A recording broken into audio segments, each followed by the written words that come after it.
The Vanishing at the Cecil Hotel. The strange death of Elisa Lam. What you're watching is one of the most chilling pieces of security footage ever recorded. A young woman steps into an elevator. She presses buttons, multiple buttons, all of them. She leans out, looking down the hallway, as if something is there. Then she steps back, hides in the corner. Her hands move strangely, almost ritualistic. She peeks out again, and then she's gone. In less than 24 hours, Elisa Lam will disappear inside the walls of Los Angeles' most infamous hotel.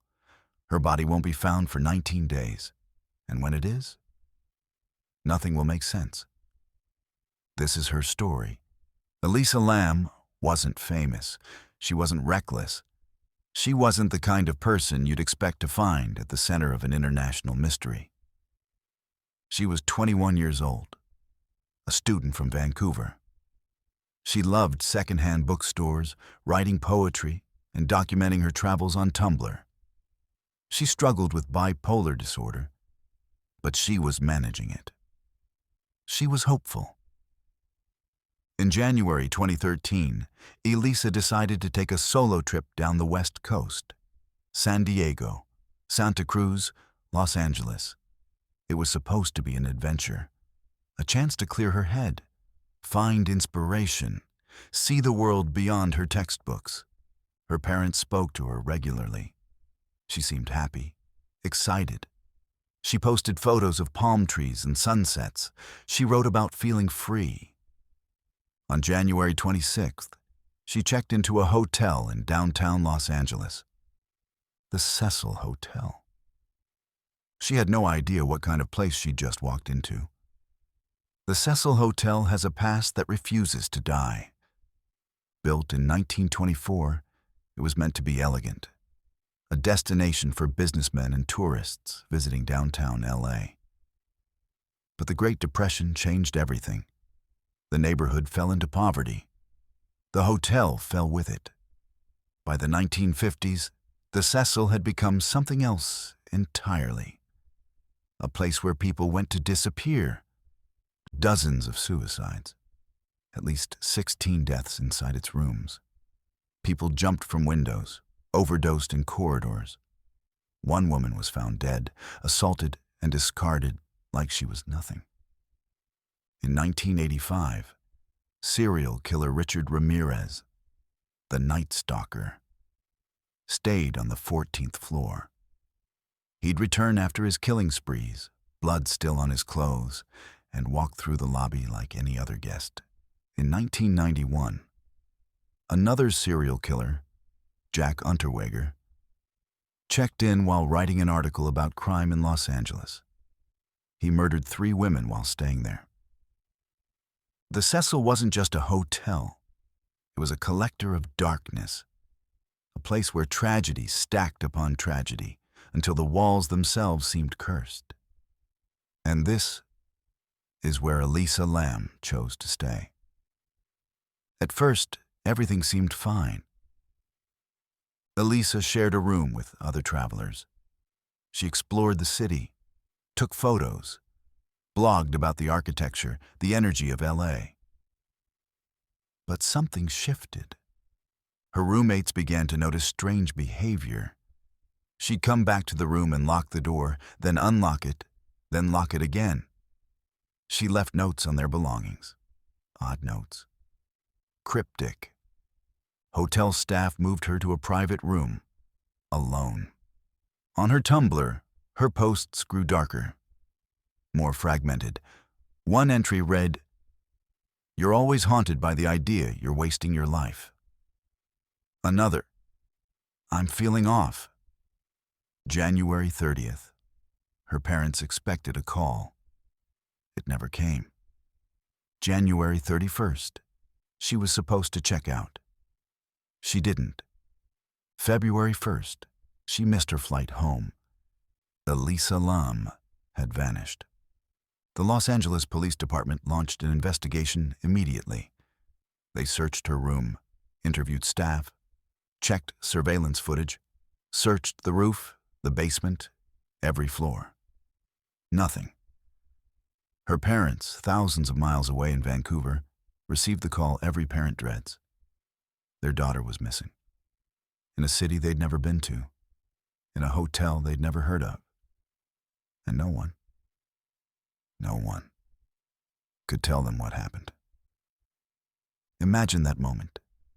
The phone call that shatters your world.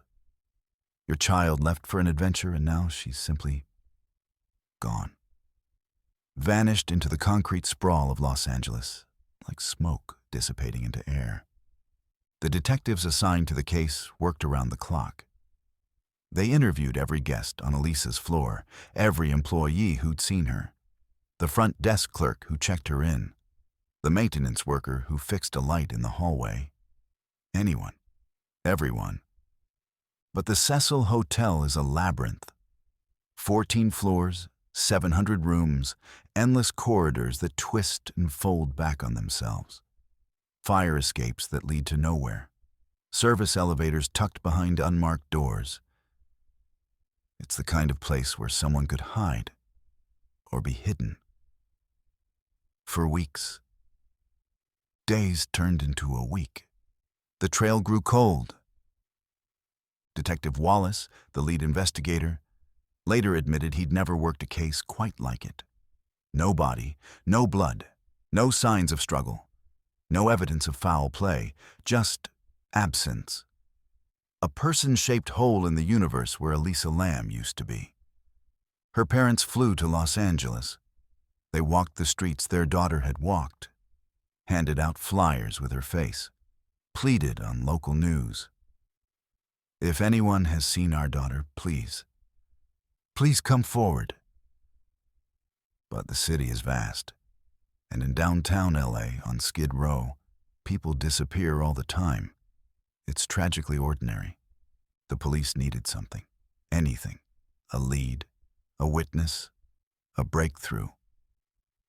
On February 6th, desperate and running out of options, the LAPD made a decision. They released the elevator footage to the public, the one you saw at the beginning of this story. It went viral instantly. Within hours, it had been viewed millions of times, shared across every platform, dissected frame by frame, slowed down, zoomed in, enhanced, analyzed by armchair detectives who were certain they could see what the police had missed. And the footage was haunting. Watch it again, knowing what we know now. Watch how Elisa steps into that elevator with purpose, then hesitates. She presses multiple buttons, not randomly, deliberately, like she's trying to confuse someone or something. She leans out into the hallway, not casually, carefully, like she's checking if the coast is clear or if someone is still there. Then she steps back inside, hides in the corner. Her body language screams fear. She's making herself small, invisible. But then, something shifts. She steps out again, stands in the doorway, and her hands begin to move, slowly at first, then more animated, fingers spreading, palms turning. It looks ritualistic, supernatural, like she's communicating with someone we cannot see, or warning them away. The elevator doors should have closed by now. They stay open, as if waiting, as if something is holding them. Elisa steps back inside. The doors finally close. She's never seen again. Millions of people watched this footage, and millions of people felt the same thing. That creeping, primal dread that something is terribly, terribly wrong. Tips flooded into the LAPD. Psychics called claiming they could sense her energy. Conspiracy theorists pointed to inconsistencies in the timestamp. Internet sleuths claimed they could see a shadow in the hallway, a figure, a presence. But still, no one could find her. But let's talk about that footage for a moment. Really talk about it. Because millions of people have watched it. But few have truly considered what they're seeing. The video is 2 minutes and 53 seconds long. 2 minutes and 53 seconds that have been analyzed more than almost any piece of security footage in modern history. Frame by frame, second by second, people have searched for answers. And the more you watch it, the more unsettling it becomes. Notice how Elisa enters the elevator. Her body language is casual at first. Normal. She's carrying her red hoodie. She steps in like any other guest would. But within seconds, something changes. She presses not one button, not two, but nearly every button on the panel. The floors light up like a Christmas tree. First floor, 4th, 7th, 10th, 14th. Why? What was she thinking in that moment? Some say she was trying to delay the elevator, to buy herself time. Others claim she was trying to confuse someone who might be following her, making it impossible to predict which floor she'd get off on. But here's what's truly haunting. Watch her face when she presses those buttons. There's no panic there, no fear, just determination. Like she's following a plan. Like she knows exactly what she's doing. Then she moves to the left side of the elevator, presses herself against the wall, peeks around the corner into the hallway. Once, twice, 3 times. Each time she pulls back quickly, like she's seen something or someone. But the hallway is empty. The camera shows us that. There's no one there. So what was she looking at? At the 40-second mark, she steps fully out of the elevator, stands in the doorway. And this is where it gets strange. This is where millions of viewers felt their skin crawl. Her hands begin to move, slowly at first, fingers extending, palms rotating. She moves them up and down, side to side, like she's conducting, or casting, or communicating. With what? With whom? The gestures are fluid, deliberate. They don't look random or panicked. They look purposeful, like sign language, like a ritual, like a conversation with someone who isn't there. Mental health experts have suggested these could be symptoms of a manic episode. Hallucinations, responding to stimuli that don't exist, seeing things that aren't real. But watch her eyes. They're tracking something, following movement from left to right, up and down, like someone is actually there, moving, responding to her. At 1 minute and 30 seconds, she steps back into the elevator, moves to the corner again, and the doors still don't close. Modern elevators are programmed to close after 15 to 30 seconds if no one else enters. The Cecil's elevators were old, yes, but they still functioned on the same basic principle. So why do these doors stay open for over 1.5 minutes? The official explanation is that Elisa kept pressing buttons, which reset the timer. But watch the footage carefully. There are long stretches where she's not touching anything, where she's standing outside the elevator, in the hallway, hands in the air. And still, the doors stay open, waiting. Finally, at 2 minutes and 20 seconds, she steps back in one last time. She presses something we can't see, and the doors close. The elevator doesn't move for several more seconds. And when it does, it's impossible to tell which direction it goes. That was the last time anyone saw Elisa Lam alive. Or was it? Because here's something most people don't know. That wasn't the only security footage. The Cecil Hotel had cameras throughout the building, hallways, lobby, fire exits, the roof access door. But that elevator clip, that's all the police released. That's all the public ever saw. Why? What was on the other footage? Did it show Elisa leaving the elevator, walking through the halls, climbing the stairs to the roof? Or did it show something else? Something the police decided the public shouldn't see? We'll never know. Because that footage was never released. And in 2023, the LAPD confirmed it had been destroyed. Standard procedure, they said. After a certain number of years, old case files are purged. But that answer doesn't satisfy the thousands of people still searching for the truth.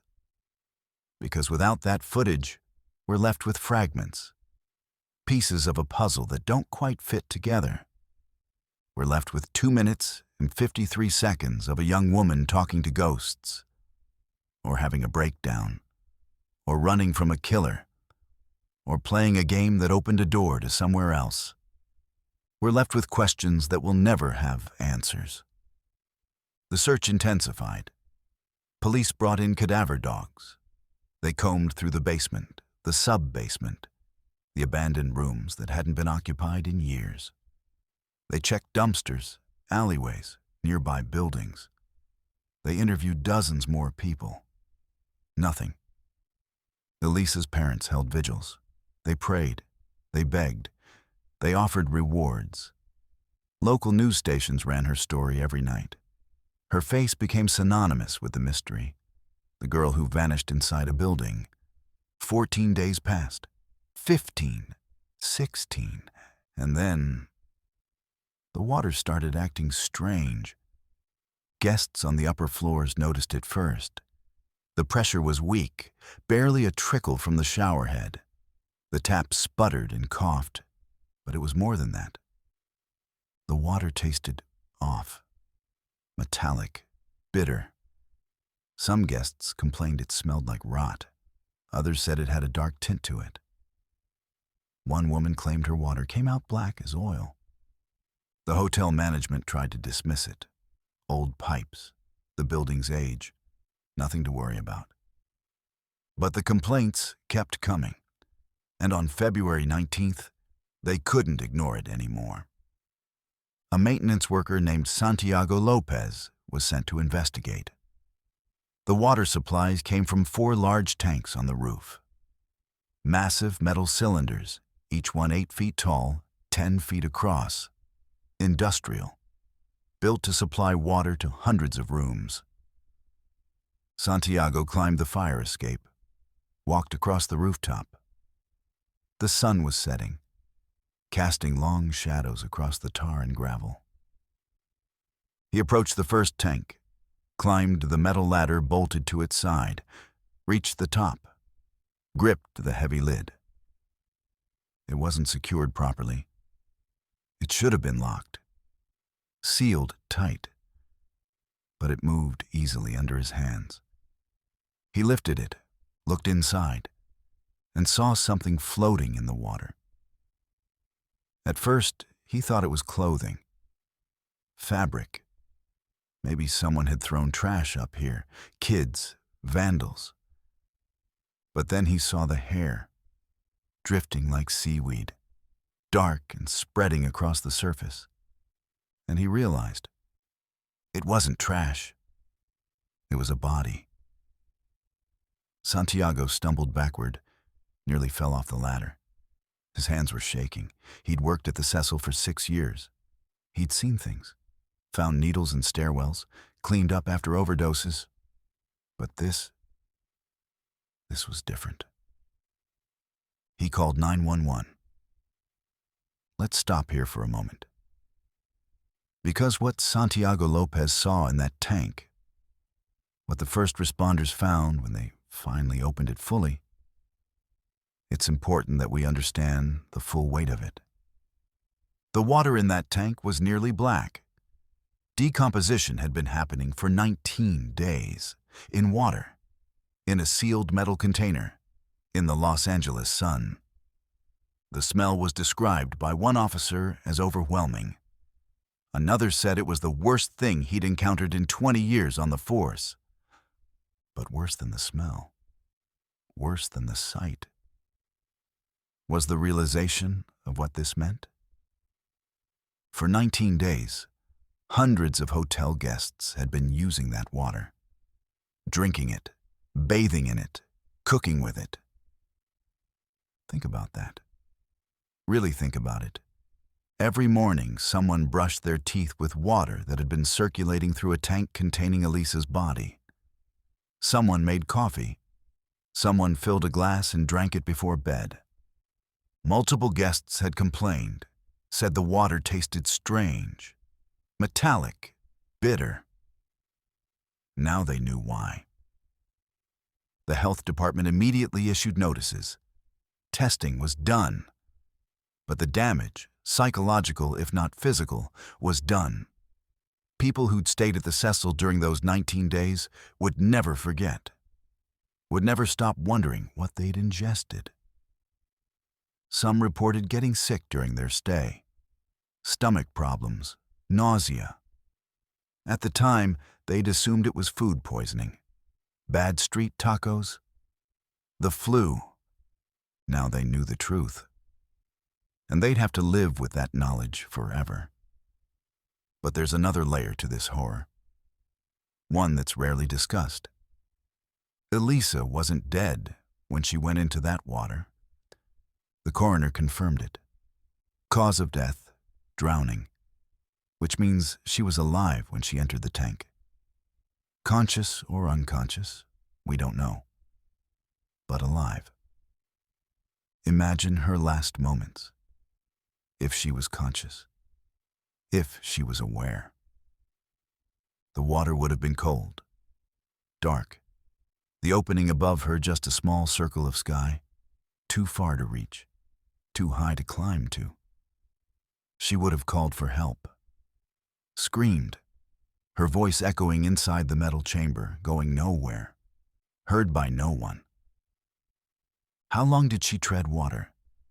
How long before exhaustion set in? Before her legs gave out? Before she slipped beneath the surface for the last time? The coroner estimated she'd been alive for hours, maybe longer, trapped in 4 feet of water, in the dark, alone. It's unbearable to think about.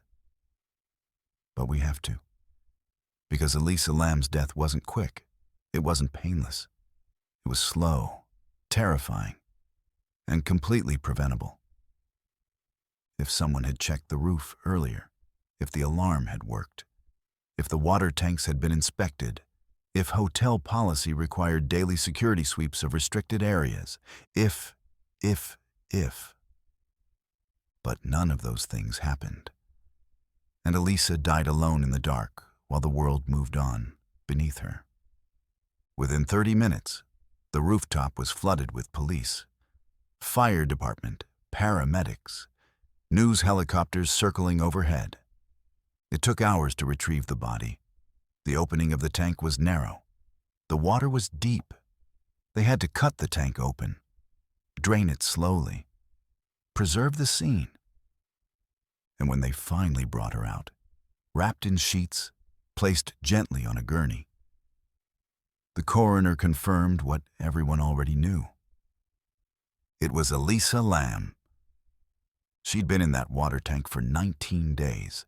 19 days, while guests showered with that water, brushed their teeth, made coffee, drank from the tap, while her parents searched the streets below, while millions watched her on that elevator footage, while the world wondered where she'd gone. She was there, all along, suspended in the water, just above their heads. The autopsy revealed no signs of physical trauma, no drugs in her system beyond her prescribed medication for bipolar disorder. The official cause of death, accidental drowning. But that answer, that clinical, sterile answer, satisfied almost no one. Because the questions multiplied like fractures in glass. How did she get onto the roof? The door was locked, alarmed. It required a keycard, hotel staff only.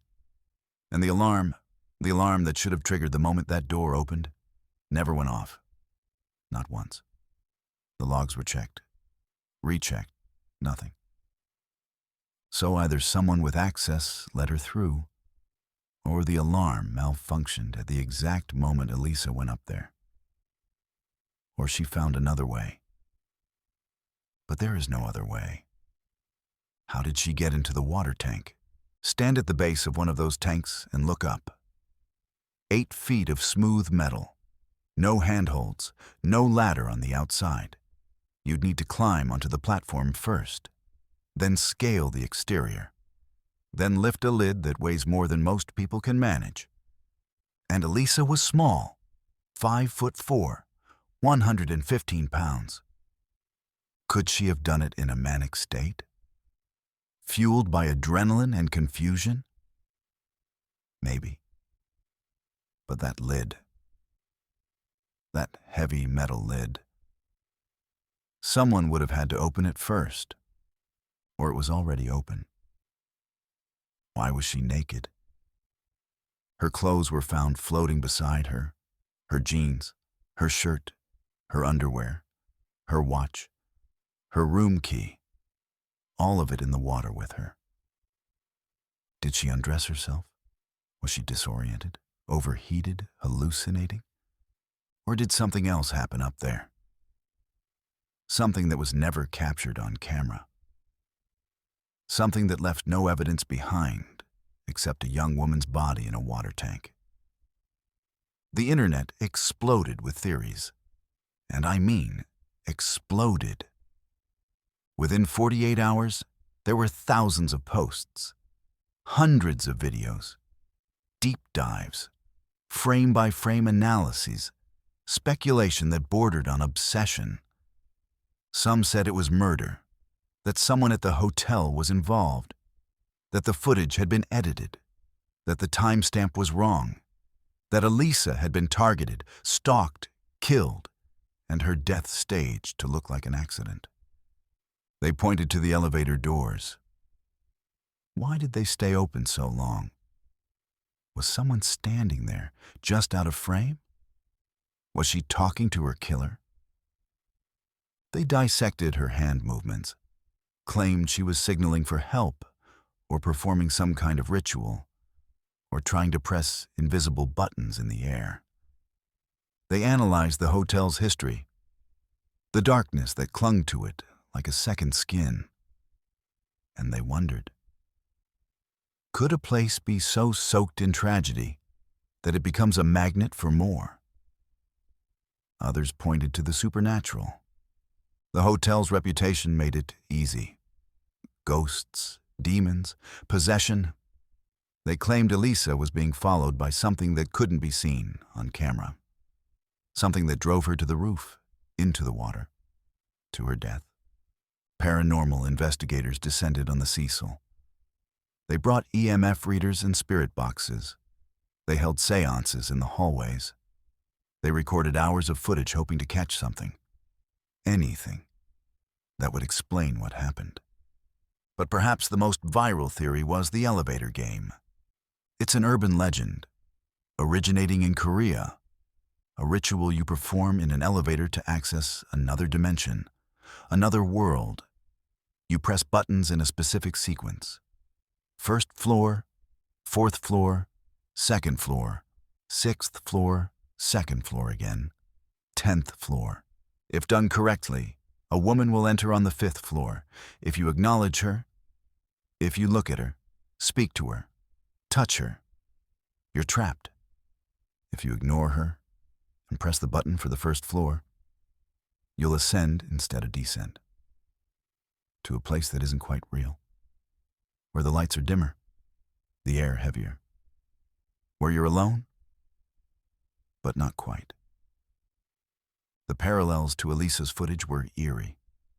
The way she pressed multiple buttons, the way she seemed to be looking for someone, hiding from someone, the way the elevator behaved strangely. Was she playing the game? Had someone told her about it? Had she tried it and succeeded? The theory spread like wildfire. Reaction videos, breakdown videos, people trying the ritual themselves and filming the results. But here's the truth about the elevator game. It's a story, a creepypasta, an internet legend designed to frighten. And the parallels to Elisa's case? They're just that. Parallels. Coincidences that our pattern-seeking brains desperately want to connect. Psychologists and mental health experts offered a different explanation, a more grounded one, and perhaps the most heartbreaking. Elisa had bipolar disorder. She was managing it with medication, 4 different medications, in fact. Mood stabilizers, antidepressants, antipsychotics. But mental illness is unpredictable, especially when you're traveling alone, away from your support system, in a strange city, a stressful environment. The experts suggested she'd experienced a manic episode, a break from reality, paranoia, confusion, fear. In that state, she might have believed she was being followed, that someone was in the elevator with her, that she needed to hide, to escape. She might have found her way to the roof, climbed onto the water tank, removed her clothes because her body temperature was spiking, felt compelled to enter the water to cool down. And then she couldn't get out. The walls of the tank were smooth, slippery, no handholds, no way to climb. The opening above her was too high to reach. She would have treaded water, called for help. But the roof was empty, the tank insulated sound. No one could hear her. Eventually, exhaustion would have taken over, and she drowned. Alone, in the dark, in 4 feet of water. It's a clinical explanation, but it doesn't make it any less tragic. Because here's what we know for certain. Elisa Lam was struggling. She was afraid. She was alone. And no one helped her. Not the hotel staff who moved her to a different room instead of checking if she needed medical attention. Not the guests who saw her strange behavior and said nothing. Not the systems meant to protect vulnerable people traveling alone. She slipped through every crack, every safety net, and she died because of it. The internet wanted a mystery, a conspiracy, a ghost story. But maybe the real horror is simpler and sadder. A young woman with a mental illness had a crisis, and no one noticed until it was too late. The lawsuit started almost immediately. Elisa's family filed a wrongful death suit against the Cecil Hotel. They argued negligence on multiple counts. The roof access should have been more secure. The water tanks should have been locked. Hotel staff should have done more when they noticed her erratic behavior. The hotel's lawyers fought back hard. They claimed Elisa's mental illness was the sole cause of her death, that no amount of security could have prevented a determined person from accessing the roof, that the staff had followed protocol by moving her to a private room. But here's what came out during the investigation. Things the hotel didn't want anyone to know. The alarm on the roof access door? It had been broken for 3 months. 3 months. Maintenance reports showed multiple work orders that were never completed. The hotel knew, and they did nothing. The water tanks? They were supposed to be inspected quarterly. The last inspection had been 9 months prior. 9 months. In a hotel with a history of deaths. In a building where people jumped from windows and overdosed in stairwells. The staff training? When employees noticed a guest behaving strangely, the policy was to move them to a different room. Not to call for medical evaluation, not to contact family, just relocate the problem. And Elisa's roommate complaints? The ones that led to her being moved to a solo room? Those were documented. There was a paper trail. The staff knew something was wrong. They knew she was in distress. They chose to isolate her instead of helping her. During the depositions, a former employee came forward. She'd worked the front desk the night Elisa disappeared. She remembered seeing her in the lobby, pacing, agitated, talking to herself. The employee had considered calling someone, security management, anyone, but she didn't. Because at the Cecil Hotel on Skid Row, strange behavior was normal. It was Tuesday. Another maintenance worker testified that he'd seen the water tank lid unsecured multiple times, that it was a known issue, that guests or transients sometimes climbed onto the roof despite the supposedly locked door, that it wasn't uncommon to find evidence of people up there. Cigarette butts, empty bottles, graffiti. The roof, it turned out, wasn't secure at all. It was easily accessible, not just by staff, but by anyone who knew where to look. So why did the alarm logs show no breach? Why did the hotel insist the door was locked? The answer is simple and damning. The logs were wrong, or they were altered, or the system was so outdated that it simply didn't register events properly. Either way, the hotel's defense crumbled. Their entire argument rested on the impossibility of Elisa accessing the roof. But she had, easily, and probably not for the first time. The case should have been a slam dunk for Elisa's family. Negligence, wrongful death, preventable tragedy. But it wasn't, because Elisa had bipolar disorder. And in the eyes of the law, that complicated everything. The defense argued that Elisa's mental state absolved the hotel of responsibility, that her actions were unpredictable, that no reasonable security measures could have prevented what happened. And the judge agreed. The case was dismissed. No settlement, no admission of guilt, nothing. The Cecil Hotel walked away, clean, legally speaking. But the court of public opinion, that was different. The story exploded online. Investigative journalists dug deeper. They found more deaths, more negligence, more evidence that the Cecil Hotel had been cutting corners for decades. They found other families, other victims, people who died in that building while staff looked the other way. The hotel's reputation was already dark. Now it was toxic. Bookings plummeted. They tried rebranding, changed the name to Stay on Main, marketed it as budget-friendly, hip, urban. But you can't rebrand death. You can't paint over ghosts. In 2020, the Cecil finally stopped being a hotel. It was converted into low-income housing. The transient rooms that once cost $30 a night became permanent residences for the homeless. The elevator still runs, the same elevator from the footage. They kept it, didn't replace it, didn't even update it. And the water tanks? They're still there too. Sealed now, supposedly. Locked, supposedly. But late at night, residents say they can still hear water moving, dripping, echoing through the pipes. Some say it's just old plumbing, decades of wear and tear. Others aren't so sure.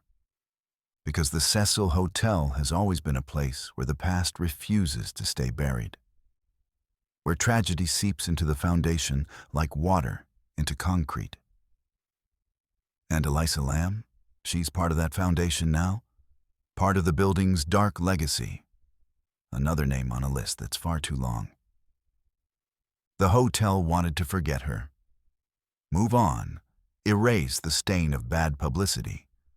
But the internet wouldn't let them. The world wouldn't let them. Because Elisa's story isn't just about a young woman who died.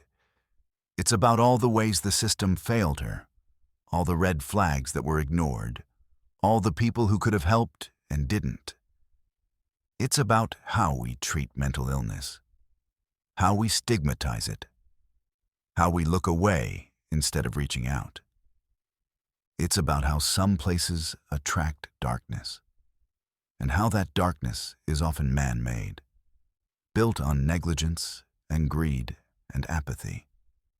The Cecil Hotel didn't kill Elisa Lam, not directly, but it created the conditions for her death. And then it tried to cover it up. That's the real horror of this story. Not ghosts or demons or elevator games, but human failure, cold, calculated, and completely preventable. The Los Angeles County coroner ruled Elisa's death accidental. Drowning with bipolar disorder listed as a significant contributing factor. Her family was devastated. They filed a wrongful death lawsuit against the hotel, arguing that negligence played a role, that the roof should have been more secure, that staff should have noticed something was wrong. The case was dismissed. The Cecil Hotel tried to move on. They rebranded, changed their name to Stay on Main, marketed themselves to budget travelers and tourists who didn't know the history. But you can't outrun a story like this. The elevator video still circulates. Reaction videos, deep dives, conspiracy breakdowns. Elisa's face frozen in that grainy footage, forever reaching toward something we can't see. The truth is, we may never know exactly what happened in those final hours. What we do know is this. A young woman with dreams and fears and hopes walked into a hotel and never walked out. And somewhere between the facts and the theories, between the evidence and the unexplainable, her story became something else. A legend, a warning, a ghost in the machine. Today, Elisa Lam's Tumblr still exists. Her words frozen in time. Photos of sunsets she'll never see again. Thoughts about a future that never came. People leave candles outside the Cecil. They write tributes online. They argue about what really happened. The hotel itself has tried to shed its skin.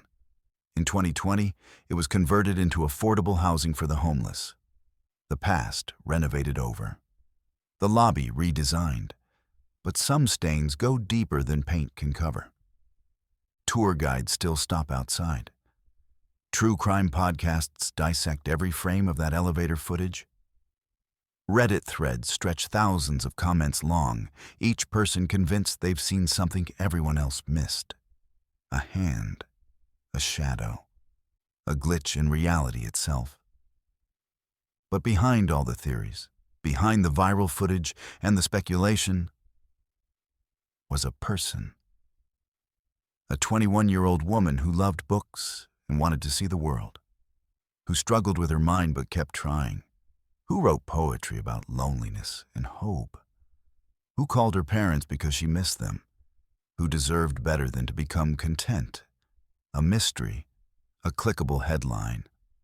Her family still mourns her, not the legend, not the enigma, but Elisa, their daughter, their sister, the girl who laughed at inside jokes and had favorite songs and dreamed of graduating university. They've asked, repeatedly, for people to remember her humanity, to stop treating her final moments as entertainment, to let her rest. But the internet doesn't forget, and it rarely forgives. Every few months, the video resurfaces. A new generation discovers it. The cycle begins again. More theories, more analysis, more views. Maybe that's the real horror, not ghosts or conspiracies, not even the unanswered questions that still haunt the investigation. But how quickly a life becomes a story, how easily a person becomes a legend, how a young woman's worst moment becomes the only thing she's remembered for, and how we watch and watch and watch, searching for answers in the static, consuming tragedy like it's been packaged for us, forgetting that every mystery was once just someone's daughter taking a trip. The Cecil Hotel stands quiet now. The water tanks have been sealed. The elevator still runs, carrying residents to their rooms, the same buttons Elisa pressed now worn smooth by 1,000 other hands. But late at night, when the city sleeps, some say they still see a figure on the security monitors, a young woman stepping into an elevator, pressing buttons, looking for a way out. Perhaps that's all any of us are doing, looking for exits that don't exist, searching for meaning in the chaos, trying to understand why some people walk into buildings and never walk out. Elisa Lam checked into the Cecil Hotel on January 26, 2013. She never checked out. And somewhere between the last time she smiled at a sunset and the moment she was found in that water tank, we lost sight of the most important thing. Her name wasn't a headline. It was a person. Rest in peace, Elisa Lam. May you finally find the peace that escaped you in life. And may we remember you not for how you died, but for how you tried to live. Make sure to follow, subscribe, and hit the bell notification so you are first to know when our next story drops.